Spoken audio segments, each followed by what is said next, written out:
আসসালামু আলাইকুম আদাব। দীর্ঘদিন যাবৎ নবীগঞ্জ টু আইনগাঁও রুটের যে বেহাল অবস্থা, বর্ষার সিজনে এই রাস্তার মধ্যে বড় বড় গর্ত সৃষ্টি হয়ে প্রতিনিয়ত দুর্ঘটনার শিকার হচ্ছে পথচারীরা। একজন শিক্ষক, একজন ছাত্র, একজন ব্যবসায়ী ঠিক মতো তার কর্মস্থলে যেতে পারে না।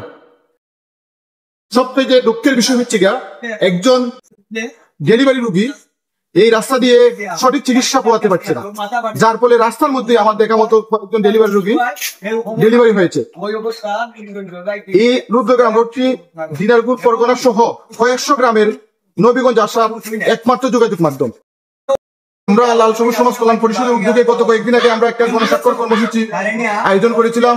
গণস্বাক্ষর কর্মসূচি আমরা ইউনো বরাবর আমরা দিয়েছিলাম। ইউনো স্যার আমাদেরকে আশ্বস্ত করেছিলেন যে অতি দ্রুত তিনি মেরামত করবেন। আজ কয়েক মাস হয়ে গেল, এখনো আমাদের মেরামত হয় নাই। আমি এলাকাবাসীর পক্ষ থেকে আমাদের একটাই দাবি, আমাদের এই রোড অতি দ্রুত সংস্কার প্রয়োজন, অতি দ্রুত সংস্কার প্রয়োজন। ধন্যবাদ সবাই।